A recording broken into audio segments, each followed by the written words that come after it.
Hi, my name's Chris and welcome to my tasting room. Got some nice light coming in this evening and it's shining a light on these two wines. The purpose of today is New World versus Old World Pinot Noir. And we'll come to this in a minute, but part of the reason is because we have the 2019 Burgundy en primeur offer is generally available at the minute. Now, actually to start off with, last night I partook in a South African wine tasting. We were given 5 little mini bottles, and there's a little mini bottle, I don't know if you can see that, of Peter Max Pinot Noir Crystallum 2020. This wine was voted the best Pinot Noir in South Africa, I think either 2020 or 2019. And indeed it was lovely. As you can see, it's the only bottle that I finished. And I hadn't realised I'd do the video. I wish I'd kept some, it would have been great. It's a delicate wine, very light, very ethereal, very perfumed, and I was very happy to find a 2017 in my cellar earlier on today. But moving on to today's wines, we have Old World 2015 Gevrey Chambertain from Denis Mortet, and New World, an Oregon Elk Cove Vineyards Willamette Valley wine. Now, 2015. This one is probably singing at 5 or 6 years old. Lovers of Burgundy will be turning in their graves when they see me drinking a 6-year-old Burgundy. So I'm taking one for the team. I've got 4 of these left. I've no idea why I drank one a year or 2 ago, but I'll be keeping the other 4 for probably at least the next 5 years. Now, let's have a look at these in the glass. So, again, in this beautiful light, I don't know if you can see it in the glass, but immediately there's a difference here. The Burgundy is, you know, almost the first hints of age, which is incredible after 5 or 6 years. That orange tinge around the edge, just ever so slightly. Whereas the Oregon Pinot is bizarre. It's almost got a purple or a blue hue to it around the edges. So that's our first difference between your Old World and New World Pinot, at least in this case. And in terms of where we are, Gevrey Chambertain, as many of you will know, it's northern Côte de Noir, so it's actually a bit further north than Nuits Saint-Georges, and some of the finest wines in Burgundy come from Gevrey Chambertain, and they're very ageable, which makes me feel even worse about opening one from 2015. The Elk Cove Vineyard in Willamette Valley is in Oregon State, but it's quite far south of Seattle. I think it's even further south slightly than Portland, and it's on quite a slope. It's one of the higher higher vineyards in Oregon State. Not super high, south facing, but a lovely location. So we've had a look at the differences in the look of them. Let's have a sniff. I mean, this one's crazy. I was having a smell just beforehand, and I know we're not talking about Italy here, but it almost reminds me of a truffle pig shuffling around the forest floor. It's got that real sort of nutty forest floor sort of smell. Not so much of the briar and barnyard that you often get with Burgundian wines. Moving on to the Oregon wine. Yeah, again, I mean, it's quite noticeable. There's quite a distinction. That reminds me of baking, but I'm not thinking of oven or bread. I'm thinking of that sort of batter mix beforehand, where you've maybe got some fruits in there, some cream, and maybe even some sort of vanilla essence in there. It's really quite sweet smelling, so again, quite distinct. And I have to say, about 20 minutes ago I went through this process, obviously in preparation, and neither of these wines were giving off any aroma. I've had them open maybe for about an hour, and it's only in the last few minutes that both of them have really opened up. So it really does speak to the need for decanting for a full bottle, or at least pouring your glass, you know, well in advance of the time that you're planning on drinking it. So going back then to the Burgundy, let's give it a taste.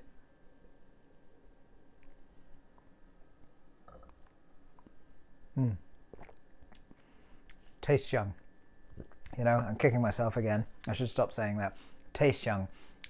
Good acidity, good tannins. They're both there. Maybe not perfectly integrated yet, but that'll come with time. Very fruit forward, and a little bit of that sort of metallic, a little bit of green fruits there. A lovely wine, but definitely needs more time. Excuse our little dog if you can hear it on camera. I don't know, but it's doing its best to get into the room. Let's try the Let's try the Elk Cove. This is when my YouTube hits go through the roof, now that we've had a Shih Tzu on the channel.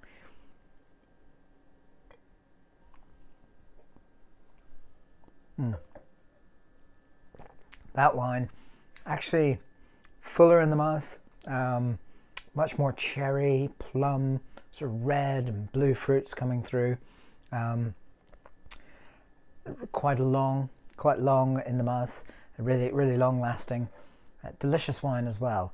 Now let's have a look at both of these. So this one is about £30. It's not that easy to get. It comes up every so often in the Wine Society. It was about 30 quid, $30 if you're lucky enough to be at the vineyard. This one takes me here. So as I said to you before, I love to keep the brochures, and I've got the 2019 down there as well. If we go to the right page here for this wine, it's called Meisank Terroir, and Denis Mortet actually had these 5 different plots around Gevrey Chambertain as village wines, separate, and apparently they just weren't quite up to scratch individually the way he used to present them, so he just combined them and blended them into one wine. Very old vines, 70 years old on average, I think, and that's in and around Gevrey Chambertain. Point to make here is about the cost. So as I said, 30 bucks on that one, or £30 in the UK. This one, when I bought it, 250 quid for 6. So you've got to gross that up. I think it grossed up to about £50 a bottle.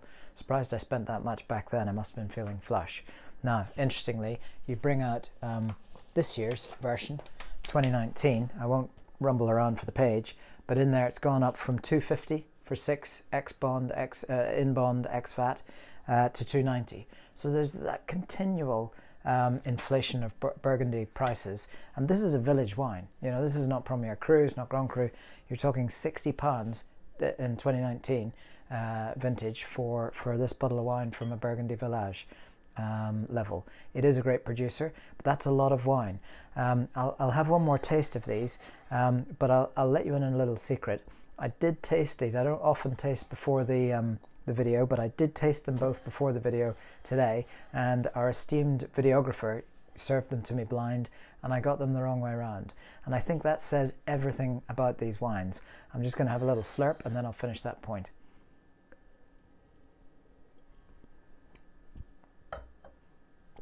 That's the Burgundy wine. It's quite, yeah, it's growing. It's growing in the mouth, definitely. As it opens up, and that will continue to happen for the next couple of hours at least. And on to the Elk Cove.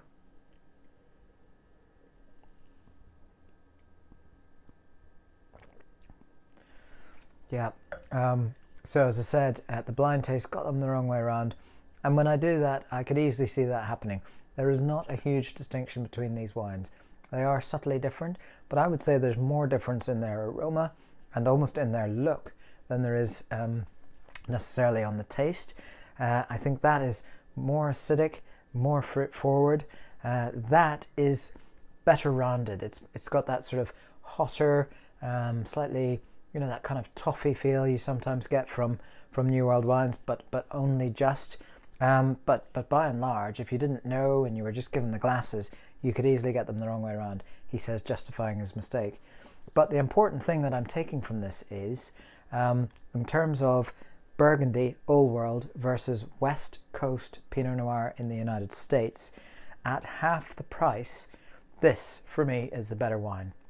And I think what this will confirm for me is I will not reach into my wallet and grab another 6 of these at 60 quid a bottle. Instead, what I'll do is look for more Willamette Valley Pinots and see what I can get from the US. Now, word of caution, US Pinots can be really pricey as well, and you can very quickly get up to 50, 60 pounds a bottle there too. But this one, I'm very glad I grabbed it. And I think what it's showing to me is the New World Pinot can absolutely stand up to the Old World. There doesn't even need to be, you know, I feel in the mood for one or I feel in the mood for another, because these are very indistinct from each other. So I'd like to continue this series. There's New Zealand, There's South Africa, as we talked about, and there's lots of nuances, obviously, between New World wines, Pinot, as well as distinctions between Burgundy and New World. But for a start, I think I picked probably my personal favourite, which is the US Pinots, and I'm glad that it stood the test because, as I said, half the price, equally good. Let's see if we can maybe carry one of these forward, put them up against a Crystallum, or put them up against an Atarangi or a Felton Road or something blockbusting from New Zealand. But Pinot is alive and well, Burgundy is alive and well, but at these prices, I think I'll be going this way. Thanks for watching. Please subscribe, please like the video if you enjoyed it, and I look forward to seeing you back in the tasting room or the cellar again soon.